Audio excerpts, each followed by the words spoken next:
Assalamualaikum, halo kelas. Kabar gembira buat ASN perawat. Bagi yang PNS, jangan di-skip. Bagi yang P3K, tonton sampai habis.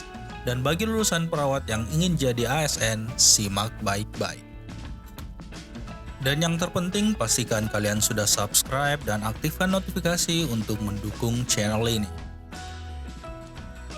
Di awal bulan Maret tahun 2022, Badan Kepegawaian Negara telah menerbitkan pedoman penyesuaian pangkat dan golongan ruang bagi aparatur sipil negara yang menduduki jabatan fungsional perawat.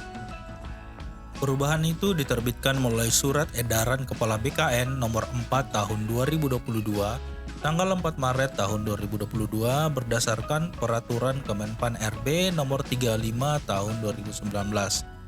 Dan ini disampaikan kepada seluruh pejabat pembina kepegawaian instansi pemerintah baik pusat maupun daerah. Nah, apa saja dampak dari aturan ini? Simak baik-baik. Dengan perubahan penyesuaian pangkat dan golongan ruang ini, maka calon PNS dengan kualifikasi pendidikan profesi nurse yang telah diangkat pada tahun 2020 dengan pangkat penata muda golongan 3A pada jabatan fungsional perawat ahli pertama disesuaikan pangkatnya menjadi penata muda tingkat 1 golongan ruang 3B. Selanjutnya, calon P3K dengan kualifikasi pendidikan profesi nurse yang telah diangkat pada tahun 2020 dengan golongan 9 pada jabatan fungsional perawat ahli pertama disesuaikan menjadi golongan 10. Kemudian bagi ASN yang diangkat sebelum berlakunya Permenpan RB 35 tahun 2019 tidak bisa menerima kenaikan pangkat jalur khusus ini. Ini sesuai dengan edaran Kepala BKN nomor 4 tahun 2022. Tapi teman-teman jangan khawatir karena ketentuan ini secara teknis akan diatur lebih lanjut oleh instansi pembina jabatan fungsional perawat.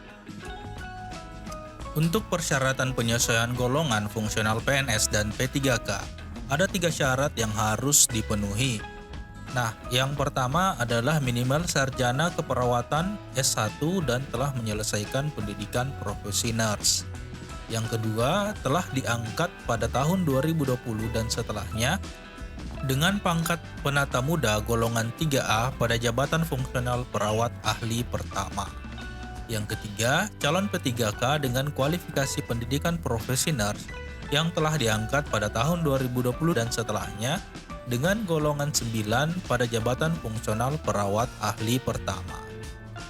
Sekarang kita bahas tata cara penyesuaian pangkat dan golongan fungsional PNS dan P3K. Yang pertama, minimal 1 tahun sejak pengangkatan jabatan fungsional perawat. Yang kedua, minimal 2 tahun sejak pengangkatan dalam pangkat 3A. Ya, jadi teman-teman yang sudah terangkat jadi PNS sejak 2 tahun itu boleh mengajukan penyesuaian pangkat dengan minimal 1 tahun telah menjalani masa jabatan fungsional. Dan yang ketiga, diberikan angka kredit sebanyak 50 untuk kenaikan pangkat golongan setingkat lebih tinggi. Nah, untuk teman-teman yang sudah akan diangkat, nanti akan diberikan kredit sebanyak 50 dan ini akan dijumlahkan dengan kredit-kredit selanjutnya yang teman-teman akan kumpulkan selama menjalani masa jabatan fungsional. Nah, itulah penjelasan singkat mengenai penyesuaian golongan ruang khusus untuk jabatan fungsional nurse. Semoga kebijakan ini bisa segera direalisasikan oleh pemerintah. Sekian kelas kali ini, jika ada pertanyaan atau kritik dan saran silahkan tuliskan di kolom komentar. Klik like jika suka, klik dislike jika tidak suka. Jangan lupa membagikan ke teman-teman kalian agar info ini bisa sampai ke mereka. Bagi yang baru bergabung silahkan klik subscribe dan lonceng notifikasi untuk mendukung channel ini menghadirkan kelas-kelas berikutnya. Sekian dari saya, jaga kesehatan dan sampai jumpa.